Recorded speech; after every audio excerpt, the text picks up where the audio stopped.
This video is brought to you by Squarespace. Hey indie filmmakers, I'm Griffin Hammond. I'm Nick Bodmer, and today we're talking about YouTube's new copyright checks feature, which flags any copyright restrictions or ad suitability issues during the upload process. So yeah, this is a new feature that I only encountered last time I uploaded a video, and I actually worried that I had done something wrong. You saw something new and you're like, oh God, what happened now? It's funny, I looked at my last few videos that I've uploaded, and two of them are those Mars rover videos, which were flagged for copyright because they have the song Don't Stop Me Now by Queen in them.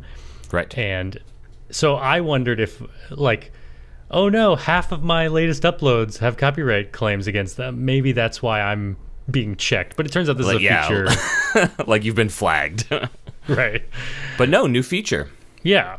You actually got an email about this. YouTube sent me an email. I'm sure probably most of our audience got it too if they have YouTube accounts. But after you've uploaded the video and before you hit publish, it will actually tell you any of the issues, if there's a content ID match or if there's something that's going to make it so you can't run ads. Puts all that up front and you can make changes and stuff before you publish, which would have been very handy when I was doing wedding videos that often, like a reception video and people would be dancing and there's an Elvis song in the background, which always get flagged for copyright and shut down. So that would be nice to have had that. Well, so I actually started uploading. I uploaded a 7-minute video right as we were starting this recording. And it told me right off the bat, when I got to the checks stage, it said that the copyright check would take 4 minutes to complete and the ad suitability check would take 19 minutes to complete. It actually seems like it went faster than that. They're both done, and it says no issues found. So I guess on this test video, YouTube is ready for me to put ads on it, and they're not going to flag it. Do you know what do they mean by ad suitability? What are they checking for beyond copyright stuff? Do you have any idea? Well, let's see. Let me go back to where it asks the questions. Yeah. When you upload, because you run ads on your YouTube channel, right? I don't have any idea. No? I don't think I have in order to make money, you have to have a certain number of subscribers and stuff, which I don't meet. So even your very popular hard drive shucking video, that's just completely not monetized. That's correct. Yeah. Right. Oh, okay. So yeah, you don't see these then when you upload a video. When I upload a video, there is the main details page where I plug in the title and description. The next page is monetization, where I choose if I want to be monetized and what that might look like. And then the third page is ad suitability, which asks me a series of questions. They want to know if your video is full of inappropriate language, which the podcast almost never is. Do we ever have adult content on the podcast? No, sexual behavior and language? No. Pretty clean here. Yeah. There's violence, shocking content, harmful or dangerous acts. You're pretty much just saying yes or no to each of these. Recreational drug use, or talking about it, I guess, or content related to recreational use of drugs. Hateful and derogatory content, firearms-related content, sensitive events, and controversial issues. Which I know that last one. We don't check any of those boxes. We're pretty boring. No. So usually, how are we going to go viral without all those things? Right. We can't. Yeah. Usually at the bottom of this list, I just check the none of the above category. The last one, controversial issues, has been an issue, especially when I work in news. It's always been this question of what do you mean we can't talk about the news of the day? I mean, so many issues could be controversial. It could be a very broad category if you're not willing to talk about politics but I do like the way they've described it here. YouTube says controversial issues, topics that may be unsettling for our users, which makes me think you should be able to talk about a lot of things. Right. And you would assume, I was going to say you'd assume as a news organization you would get more leeway, but that's probably not the case because it's all automated, right? Well, YouTube does work with news organizations because I know this has been a problem over the years about can you monetize news, and sometimes you couldn't. But I think they've tried to get better at that. So I guess what confuses me about the new checks system is that this copyright check and the ad suitability check happen live. I guess that's kind of cool that I get a countdown, essentially. It tells me how long it's going to take.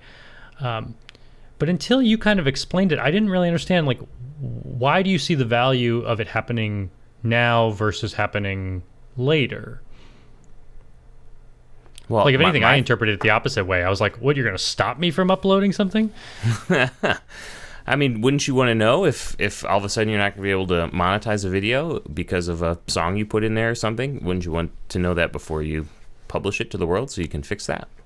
Right. I guess you're right. So you're saying a normal workflow would be you upload your wedding video, you're all excited, you send it to your client, the client's all excited, and then 3 days later it gets taken down. Or something. Yeah. I see. Yeah. Okay. That's what I immediately thought of, at least. No, I think you're right. I didn't fully understand why it was, because I mean all my videos get checked for copyright. I just didn't understand why it mattered if it was now or later. Yeah. But then I'm confused. Let me ask you this. So the ad suitability thing, you said it's all these questions that you answer, but then it's you said it was going to take 18 minutes or something. So it's obviously scanning the video's content to validate that.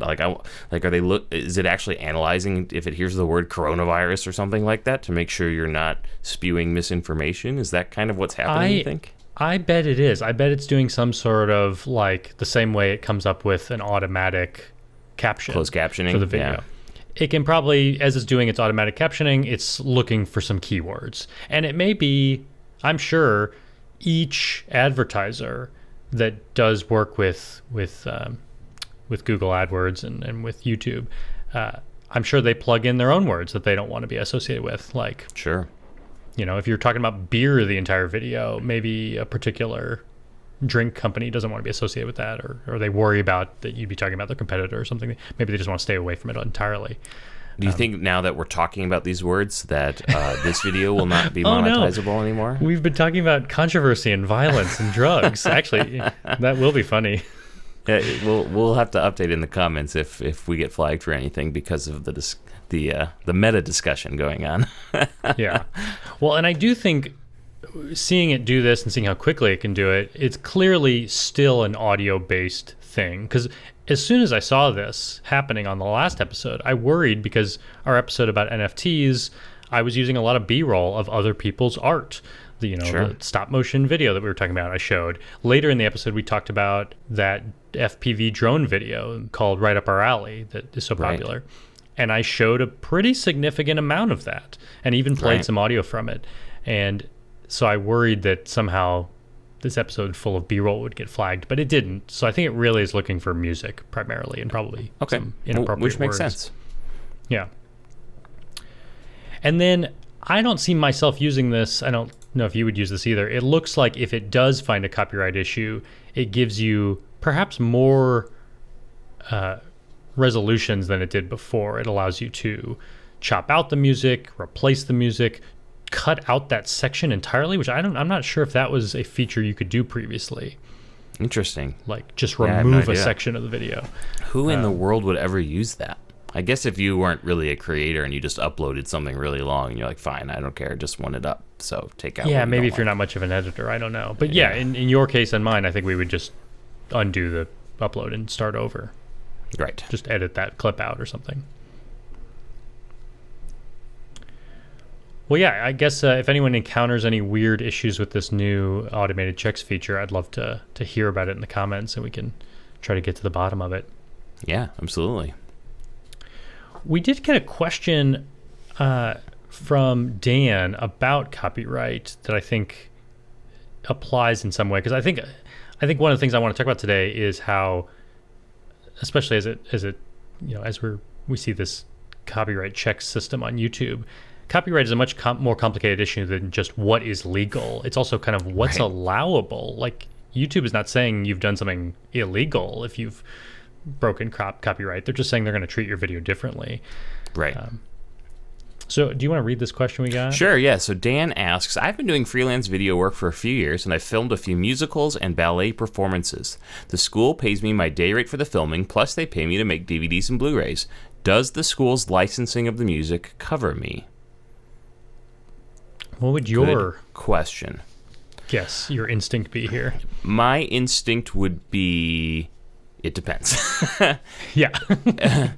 But probably yes, because in general, what I've found is schools and things like that are pretty cognizant of the copyright they're granted when they put on a performance like that. I've had my hand slapped in my school days of doing theater for recording musicals live that we did not have a license to do. So there are certainly situations where the performance license does not permit a copy like that. But I'm certain that there are certain licenses that would allow that. So that's probably a question you want to ask before you take a job like that, just to be safe, I would think. What do you think? Well, and I had some back and forth messages with Dan, and it did sound like he talked to the school about it, and they assured him that they had the proper licensing for the music. But I feel like even if they didn't, even if the school was committing some sort of copyright infringement, I actually feel like Dan would be okay here because he's acting as an employee. Yeah. Well, he's not even as an employee, but he's acting as a freelancer for his client. I'm pretty sure, again, whenever we talk about copyright, we're not lawyers, so we could be getting it wrong, and you shouldn't base this is not legal counsel we're giving you. But I do think that when they pay him for the video, they are the owners of the copyright of that video. Like, it's not his video. He made a video for a client. It's their video. So I think it's their copyright issue to resolve. If they broke the law, that's not on Dan. That's on them, I believe. Right. Sometimes I've seen, though, like, somebody records a school performance or something, and you can go buy the DVD or CD directly from them, like parents would buy it from the person who did the video. Then you might be in a little more questionable area. But if the school I'm glad you brought that up. Go ahead. Because it sounds like Dan was also doing that. And that was something I was trying to get to the bottom of when I was talking to him. It sounds like he has two different clients. There's the school, but then also some of these ballets he does, they're like a dance company that comes in and uses the school. And again, it sounds like they may have the proper licensing. But in that case, they were not paying him at all. They were just allowing him to come in, film, make DVDs, and then sell them directly to customers. And that's definitely iffier because now he is the one creating the work, and the work is not relying on their license. He doesn't have the license. It's an interesting question. I still think whenever we talk about copyright, it's never black and white. If anyone never tries to tell you there's like a rule like, oh, you're allowed to use 7 seconds of something, 7 seconds of a song, and that's legal. That's not a thing. It's never that black and white in copyright. And it's always a mix of what the law is and what would happen if you ever went to court, and even like just what your risk tolerance is and kind of the likelihood that you would ever get in trouble. Because I think in this case, if he was selling the DVDs without a license for the music, he's definitely infringing on someone's copyright. But if you're a record company and you're making a song that's really popular with kids to dance to, that kids like to dance to at their recitals, I'm not sure you want to come after people who are making videos of, like, he's not hurting the market for the song. Right. It's not like people are going to be like, you know what? I'm going to watch this dance video instead of going to YouTube and listening to the song or listening to it on Spotify. Right. So it's a very low risk thing, I think. Makes sense. Or like when you made your Mars rover video, you just Don't Stop Me Now, and you didn't have a license for it, right? Right. And here's another example of how messy copyright gets, that YouTube tells me that is, I mean, in fact, how do they even phrase it in my,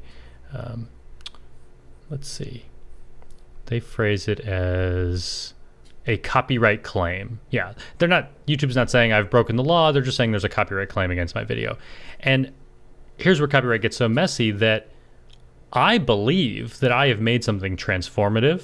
I've mixed NASA footage, which my understanding is it's public domain because it's paid for by tax dollars. So that I should be able to use as much NASA footage as I want without ever getting in trouble. And I've mixed it with a commercial song. And you could argue that I'm taking away market for the song. You might watch my video instead of listening to the original, but I'm using not the entire song. I've cut it up in a creative way. I've also like added reverb in places. I've messed with it so it sounds different. Not to try to get around anything, but like there were times when I wanted it to sound very distant on Mars, like it's in the space. And I've cut it specifically so certain lines of the song land on certain visuals. Like I think I'm trying to make a point about this song and its relationship to this footage. So I would make an argument that it's a fair use, that I've transformed it. I'm not hurting the market for this song, and I think it's a standalone, unique piece of art. It's a mashup. It's a mashup.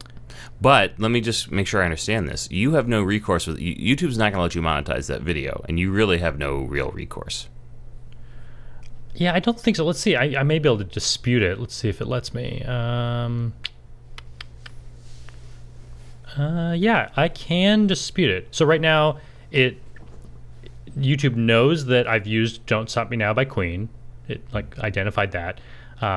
Presumably, they have a deal with UMG, the copyright owner, the record company, and this is why I kind of love this feature of YouTube, that it lets me make this video and publish it, even though it has a problem with it. Like UMG is just saying we don't want them to make money off of it, and if they do make money, or if YouTube wants to run ads on it, just give us the money instead.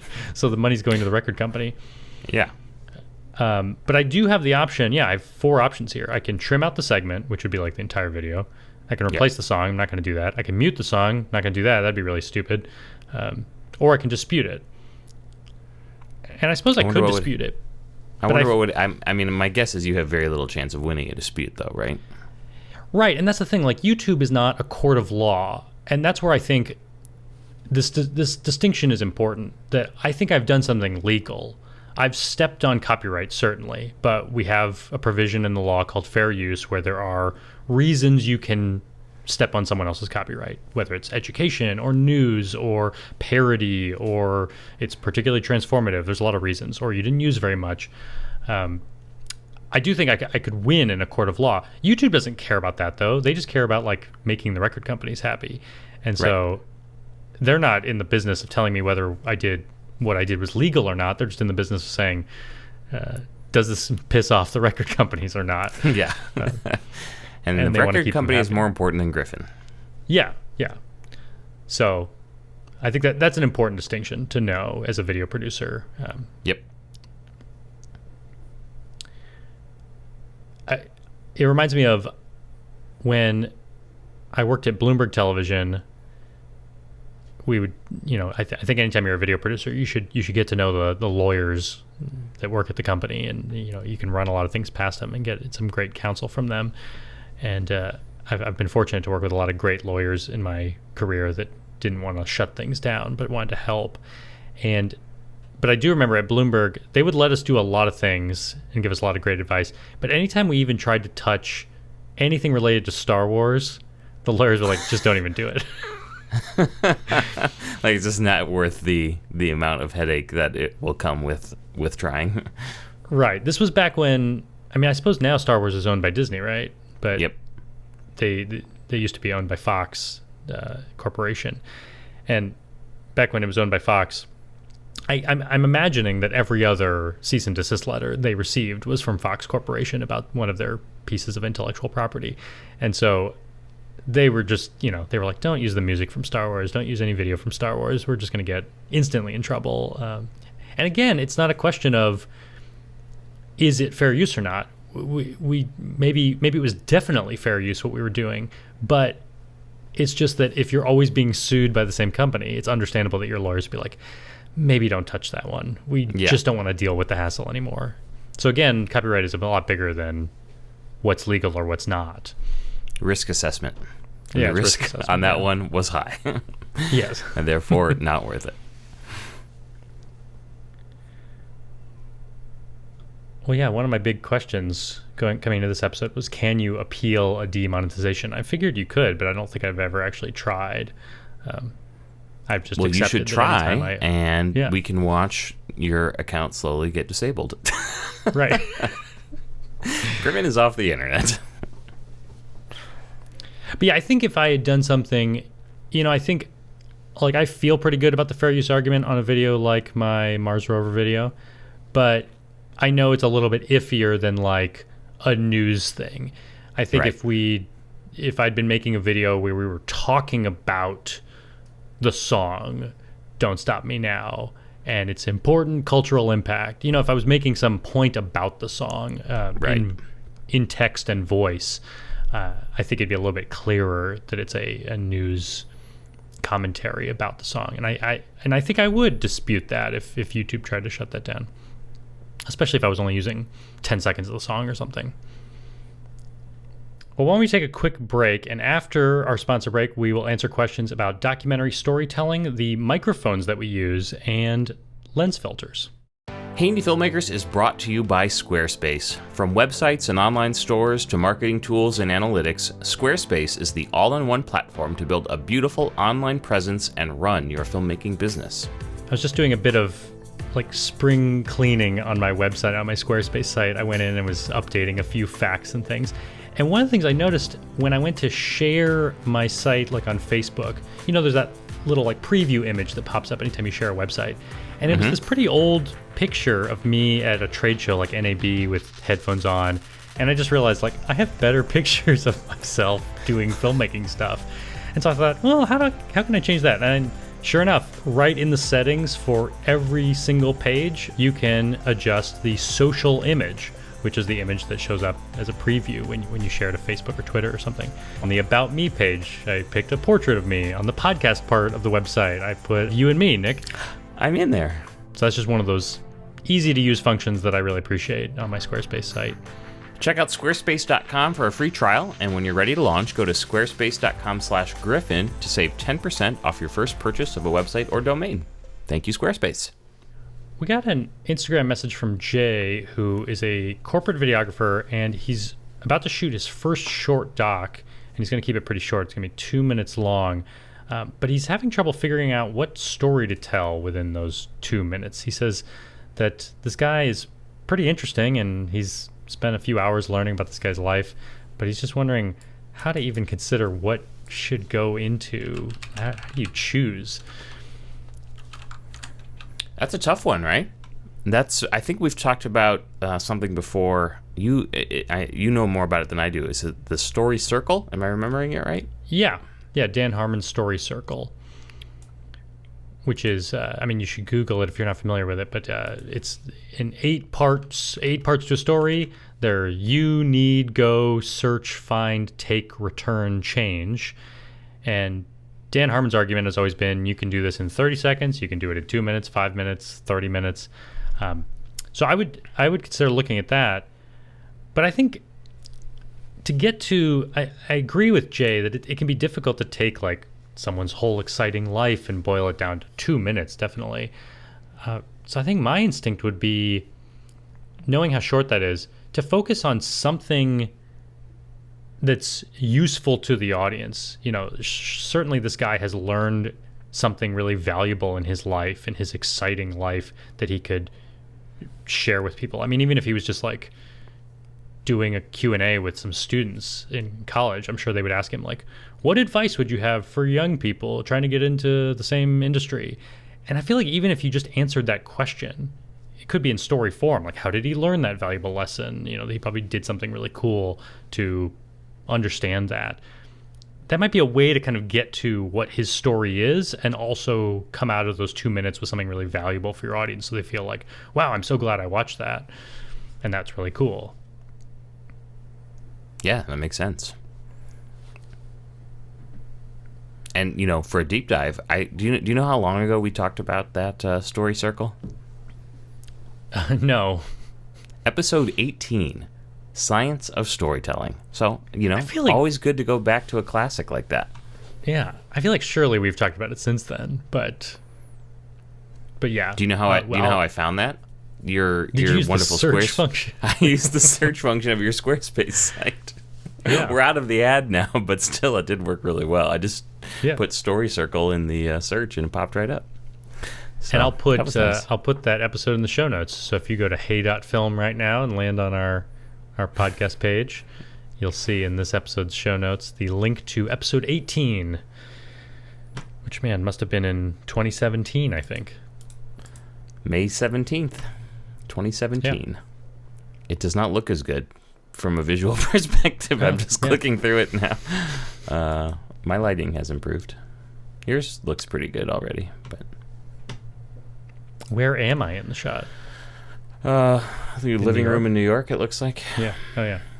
And I'm in my office at my old house with no real lights. Sorry. All right, I got us distracted. You want to read this next question? So we got a YouTube comment from @me with 2 E's. I have a question. Do you guys EQ your microphones, or is that the sound coming straight out of the Blue mics? So we have the Blue Baby Bottle microphones.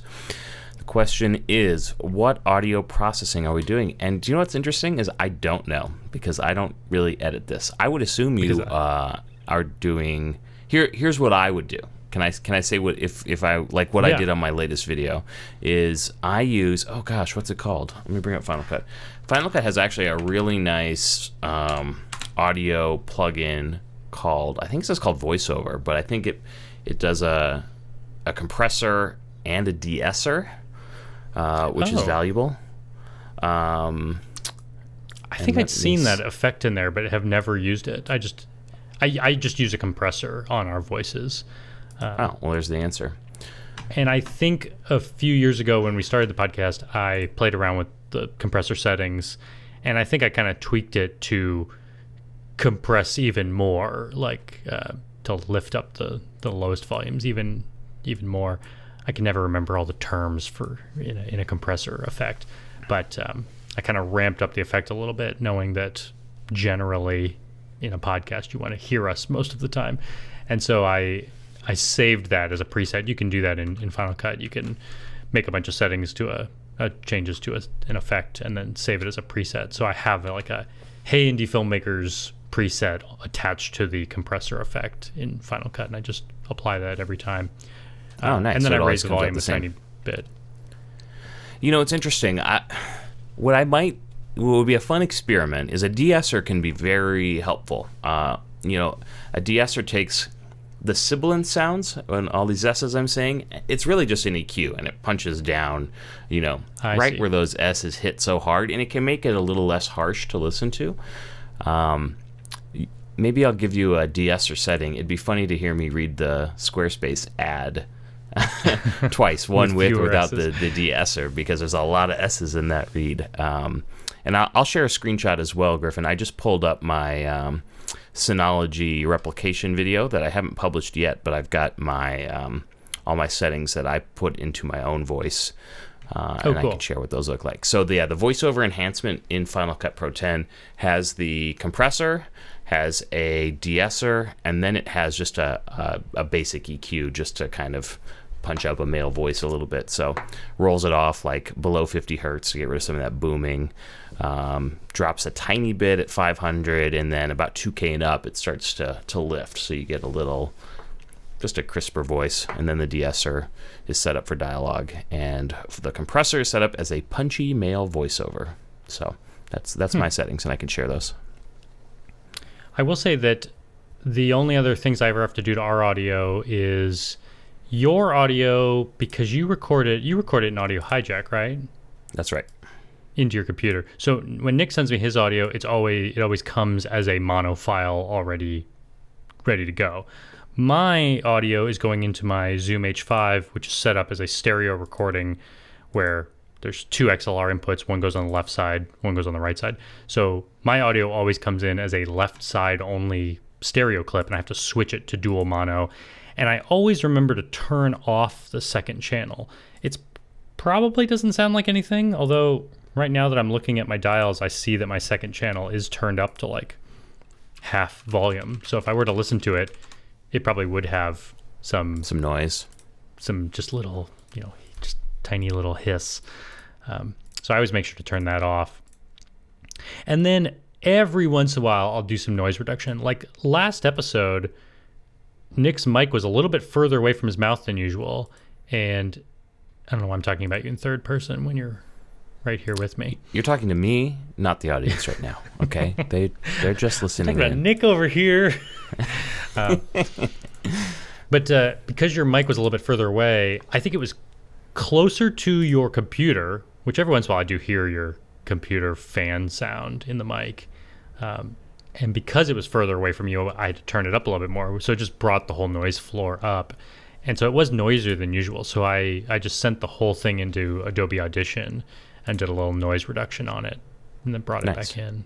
Yeah, but I don't usually do that. Maybe I've done that every 20 episodes or so.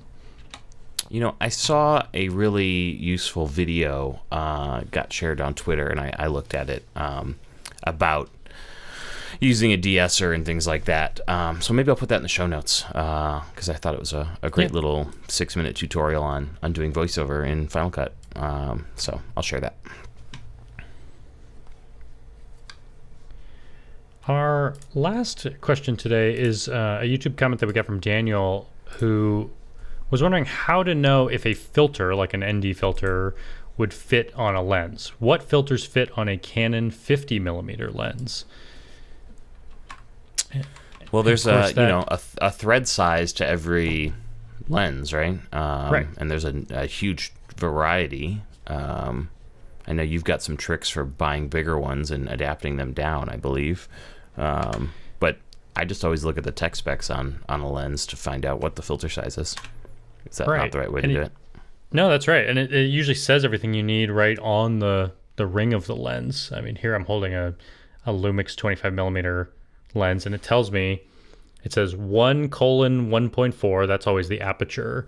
I've actually never looked up why they write the aperture that way instead of just writing f/1.4. Although I understand it's a ratio, so it makes sense to write it as 1:1.4 as well. And then it says 25. 25 is the millimeter focal length of this lens. But then you keep rotating around, and it has the little, I feel like that's a Greek symbol that I don't remember what it's called. Like I know what you're talking about, but I don't know what it's called. I can't remember. But yeah, a little circle with a line through it, and then it says 46, and that 46 is the filter, the thread diameter. I think it's in diameter. Millimeters? Presumably, yeah. Yeah.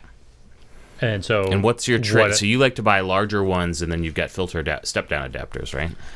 Yeah, like this is one of my smallest lenses, 46mm thread size.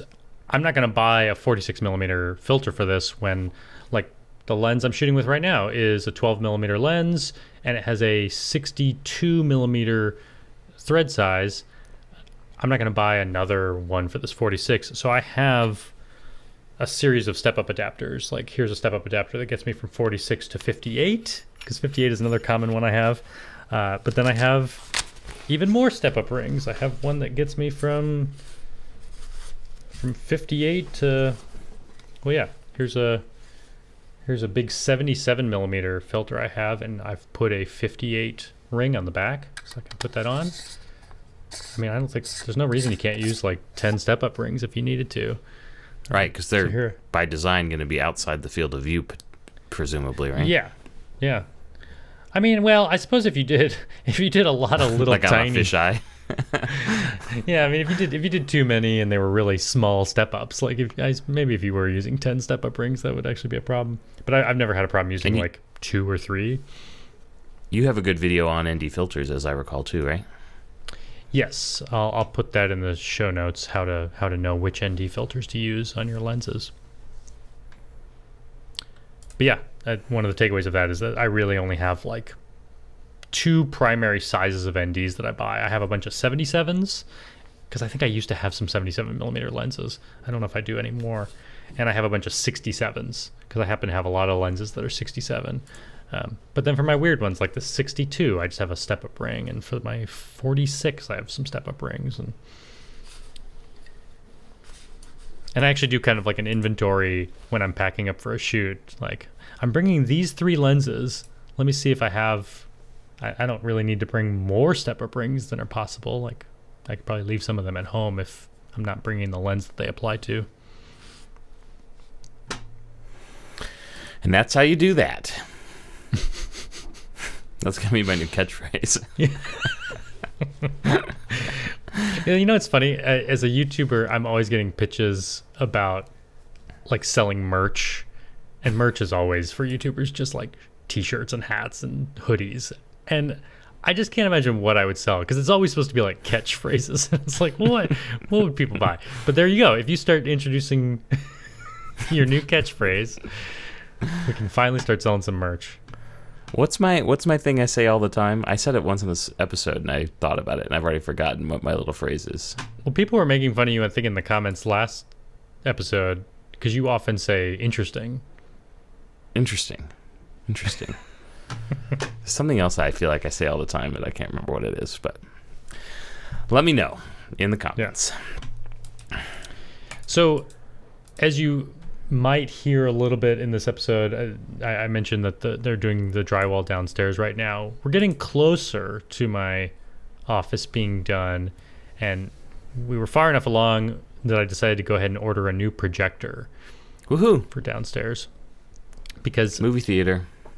I have a projector I've been using for a while. I think since like 2013 is when I bought it. It's just an HD projector, an Optima HD20 projector. I bought it used for $550 in 2013.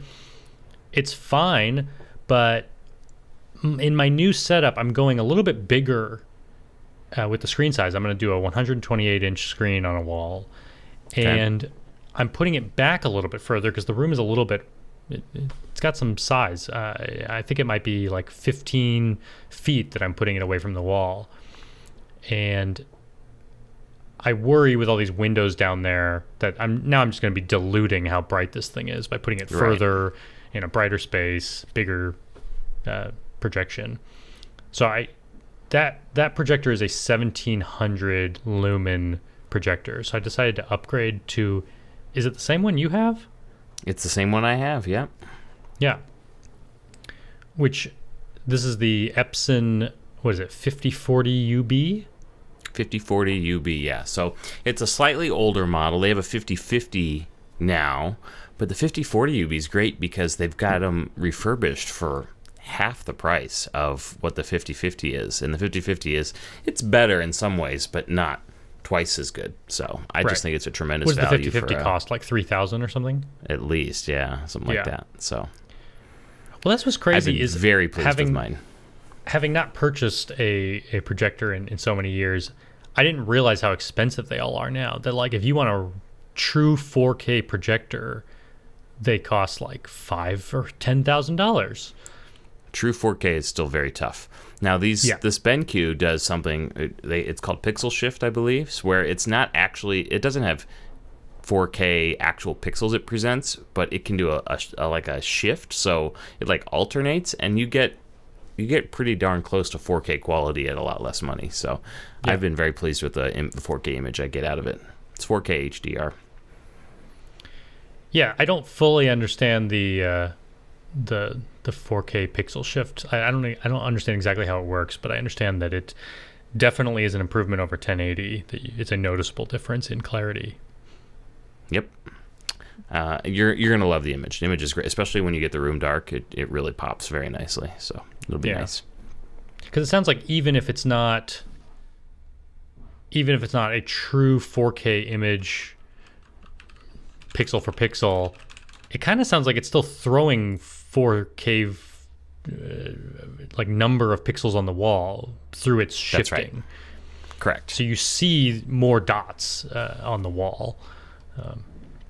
But I think what primarily sold me was just knowing that I needed a brighter screen. I don't even know if I needed 4K because I'm pretty happy with how even the 1080 projector looks. But just this will be an upgrade from 1700 lumens to 2500 lumens for me. And I think that'll be helpful in this bigger and just room. A far more modern projector. It's going to have way better contrast, way better colors. Yeah. It's HDR capable, HDR, all these things. Yeah. Yeah. So yeah, you're going to really enjoy it. Have you decided officially then to go with a real screen and not just throw it on the wall? Yes. Yeah, I'm going to get one of those silver ticket screens on Amazon. Thank you.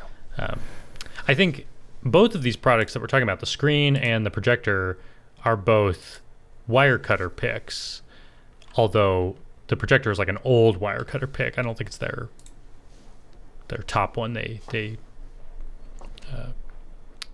think now I did this 2 years ago, right? But at the time, the 5050 was like one of their step-up options, and they just said in the text somewhere like the 5040 was great, and if you can get it at whatever the price is, definitely do that. They don't recommend, stuff that isn't made anymore and is refurbished as their general recommendations, but they called it out and said, hey, if you can get a hold of this, it's phenomenal value, and that's what I did.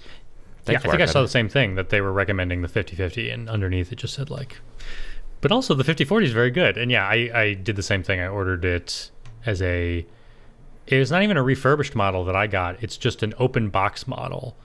And even better. It just arrived today. I haven't actually looked at it, but I'll make sure that it looks like it's in good shape, and that I assume I can turn it on, go to the settings, and figure out how many hours it has on the lamp. Right.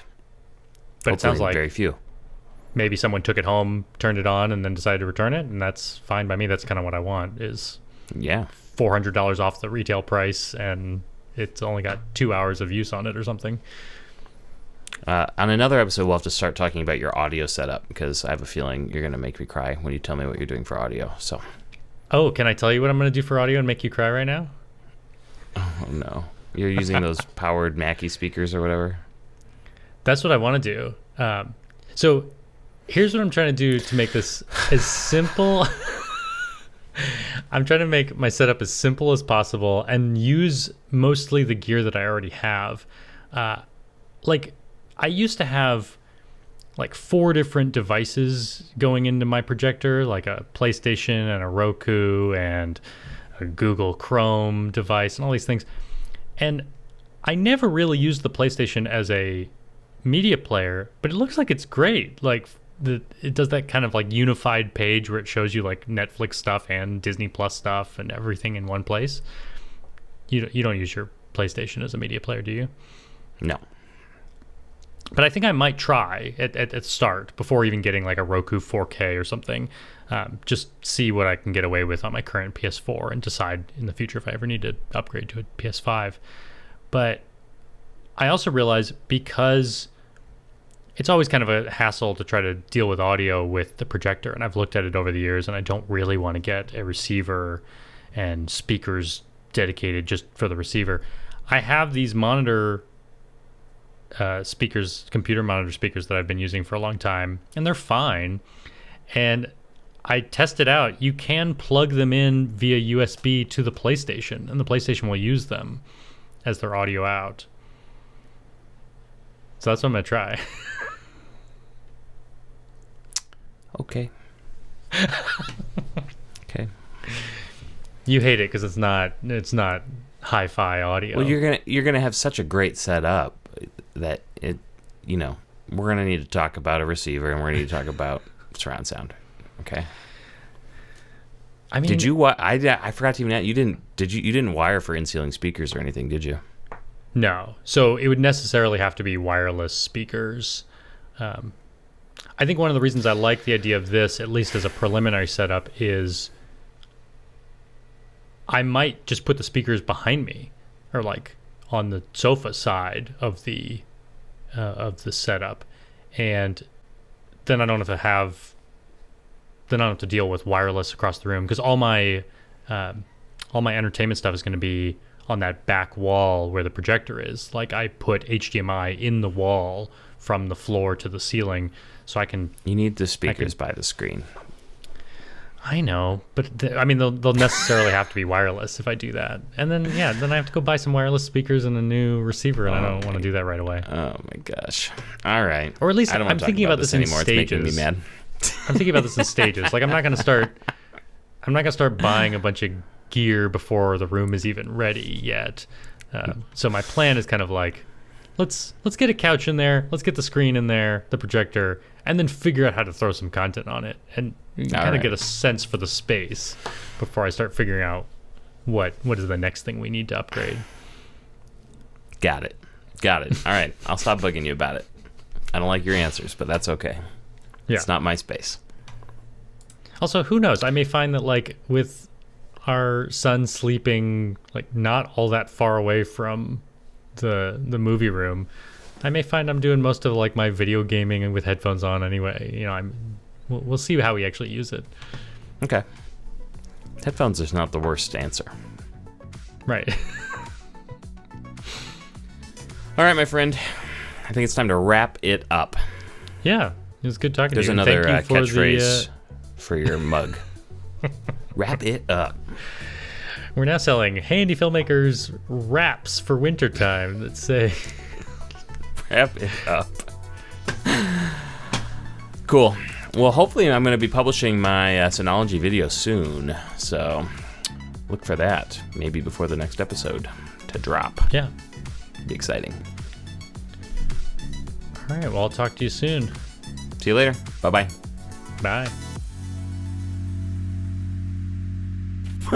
Yeah, that was totally just reading it live. I was pretty good. Actually, I was pretty proud of myself. Okay. Except that it's unusable.